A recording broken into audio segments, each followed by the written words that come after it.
बिस्मिल्लाहिर्रहमानिर्रहीम। दोस्तों तव्हां ॾिसी रहिया आहियो कंप्यूटर नॉलेज इन सिंधी। मां तव्हांजो होस्ट अताउल्लाह। दोस्तों पाण अॼोके हिन सबक़ में माइक्रोसॉफ्ट एक्सेल में डेटा वैलिडेशन जे बारे में पढ़ंदासीं त डेटा वैलिडेशन जो कमु छा आहे, उहा कीअं कमु करे थी।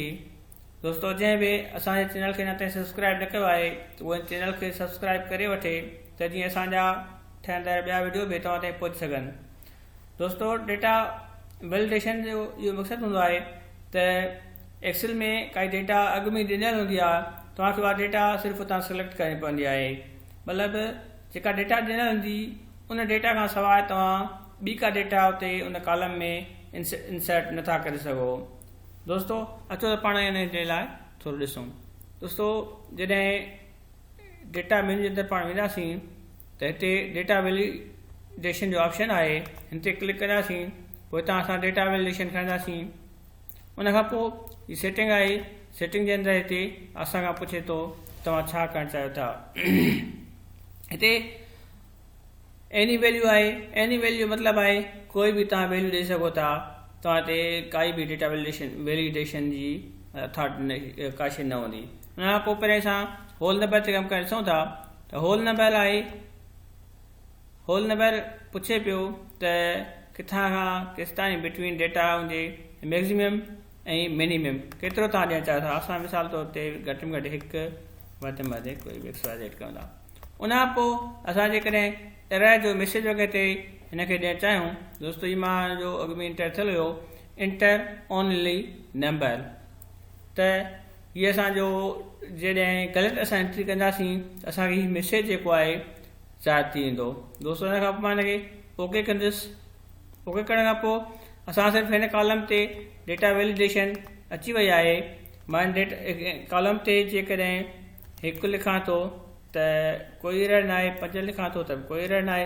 पर जेकॾहिं हिन कॉलम ते मां ए थो लिखी एंटर कयां, दोस्तों हीअ एरर अची वई।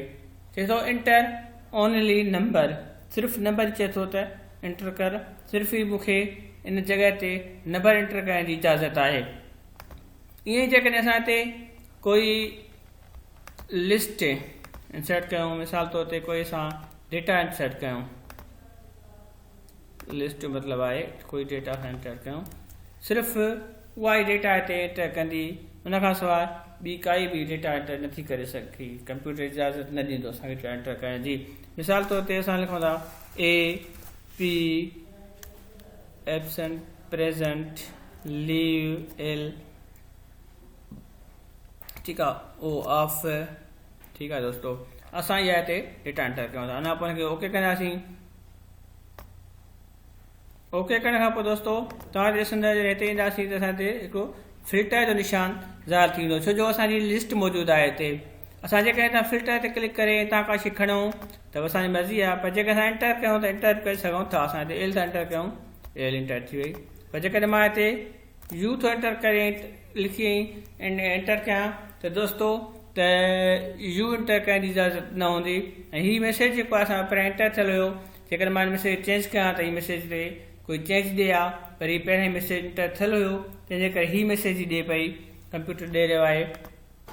दोस्तों उमेद थी कजे त तव्हां डेटा वैलिडेशन जे बारे में सिखिया हूंदव त डेटा वैलिडेशन कीअं इंसर्ट कजे माइक्रोसॉफ्ट एक्सेल जे अंदरि ऐं उन जा छा फ़ाइदा आहिनि। इन मेन फ़ाइदो इहो आहे त तव्हां हिते जेका बि डेटा ॾिनल हूंदी, सिर्फ़ु उहा ई डेटा तव्हां एक्सेल जे अंदरि इंसर्ट करे सघो था। इन सां कोई मिस्टेक वग़ैरह नथी थी सघे। किथे किथे छा थींदो आहे, का फिक्स डेटा हूंदी आहे जेका एंटर करणी पवंदी आहे, ऐं उन खां हटी करे बि काई डेटा एंटर करण जी ज़रूरत न हूंदी, न आहे कभी। उन जे करे या कि फिक्स डेटा ॾिनी वेंदी आहे ताकी तव्हां फिक्स डेटा एंटर कयो कॉलमनि जे अंदरि, ऐं इन सां तव्हांजी मिस्टेक्स थियण जा तमामु घटि चांसिस हूंदा आहिनि। दोस्तों उमेद थी करे तव्हांखे असांजो वीडियो ज़रूरु पसंदि आयो हूंदो। ऐं जेके तव्हां असांजा वीडियोज़ पसंदि अचनि था, तव्हां असांजे वीडियोज़ खे लाइक कयो ऐं पंहिंजा कमेंट्स कयो।